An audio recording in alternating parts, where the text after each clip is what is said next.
Hello everyone. Let us continue learning C language. In this part of the video, we are going to discuss about few of the other types of pointers which is frequently asked in terms of interview, and those are, you would have often come across these names called as void pointer, null pointer and dangling pointer. These three are the common terminologies that revolves around the pointer as a tricky part questions. Let's get started. Now the first thing you have to know about pointers is something called as void pointers. And next we have something called as null pointer. And the last one is called dangling pointer. Now void pointers are nothing but pointer types which has been initialized with the data type of void. That is, we would have used something called as int star PTR. Now here PTR is basically an integer pointer. Similarly, I can have char star PTR or float pointer or double pointer or whatever it is. Now the purpose of having a void pointer is, now by default, all the types of pointers can be typecasted and used in other ways. But the purpose of using void pointer is, this void pointer can be typecasted into any other pointer format we wanted. For example, to have a small recap, we also had a function called as malloc, which stands for memory allocation. Memory allocation function, what it does is, malloc of, you represent n number of bytes here, how much ever number of bytes we wanted, that will be given inside this argument of n.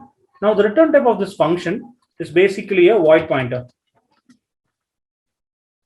because when we allocate memory using malloc function for an integer array, this void pointer will be typecasted into an integer pointer type. Same thing will be done for character pointer if it is a character array.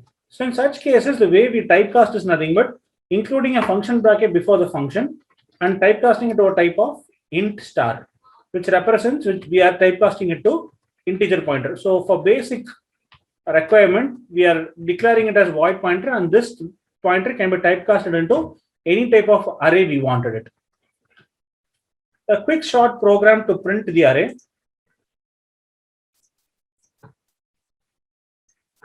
Let us see, let us have a short file here. This I'll name it as void.c. So here I'll show you the purpose of void pointer. So here I'm having a print function which is of type void, before which I'll include the header files. So I have a void print function. I have the argument as void star arr, comma, int size, and another term called size t, which represents size of each term. Inside which, here is a function we have which takes void pointer of an array as an argument and has two other arguments which represents the size of the whole array, and the third argument will be size of the each element in the array.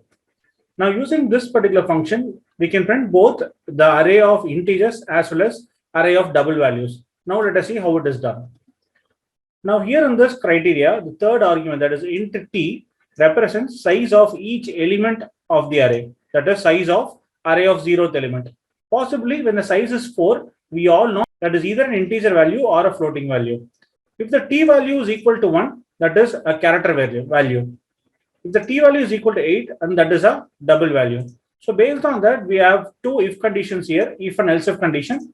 If t is equal to 4, I'm having a for loop which runs to the size of I is equal to 0, I less than size divided by t, where size represents the whole array size, and the number of terms in the array can be found out with the help of size divided by t. So this size divided by t value represents number of terms in the array, and I'm incrementing I value I plus plus. So since this array AR is basically a void pointer, I'm typecasting into an integer pointer type and adding the value of plus I to it so that it goes to the next particular array index element. And same is done with for double values as well, with if t value is equal to 8, because the size of double element is 8. So in the main function, as you could see, the way I have called this, I have created two arrays, which is ARR, which represents the integer array, and A as a variable, which represents the double array. So in both the terms, in both the arrays, I have some number of terms in it. And to call the function, I'm calling print underscore AR. I'm typecasting the AR, which is basically an integer array, into a type of void pointer. And I'm passing two arguments, which is size of AR which passes the whole array size to it, and size of AR of 0 which passes the size of the very first element in the array. The same thing is done for the double array as well. Now let us see how it is getting compiled and executed. So I'm compiling with the command of gcc void.c-o void. And when I run this again, you can very well see both the array getting printed without any interruptions. And this way of typecasting void pointers to the required pointer we want, we use these void pointers in place. And this shows the purpose or the usage of the void pointers in it. Now, null pointers and dangling pointers are simplest concept in C language. Null pointers are nothing but a pointer to which we assign the value of null value to it. For example, you declare a pointer int star ptr and you assign a value of null to this. This ptr is basically a null pointer. And when you free the function, we have this function called as free function. Whenever you free the value of ptr, you have some address in the ptr. Assume it, you have address of a inside it, ampersand a. And when you free the pointer using the free function, after this line, after the execution of free statement, what happens to the ptr is ptr becomes a dangling pointer without any value. It won't reassign with a null value. It becomes a pointer which is not pointing to anything, which is basically a dangling pointer. So these three are the major pointer classifications we need to learn. Now, apart from this, we also have something called as function pointers, or alias these are called as pointer to a function. So these are basically pointers which points to a function, and let us see how that is done. For example, let us have the same code. I wanted to create a pointer for this particular line of code, this particular function itself. So what I could do is inside the main function, the return type of this function is called void. So I'm creating void. In the bracket, I'm saying star function, which is basically a function pointer, which takes 3 arguments of type void pointer, comma integer, comma integer. So these 3 are the parameters for this function. So for the function, I'm saying function is equal to print underscore AR. Now you could see this runs the same way as it is previously. Here, what is the difference we have made is the 16th and 17th line. 16th line looks like an exact replica signature of the second line. Second line is nothing but the declaration of this function called print AR.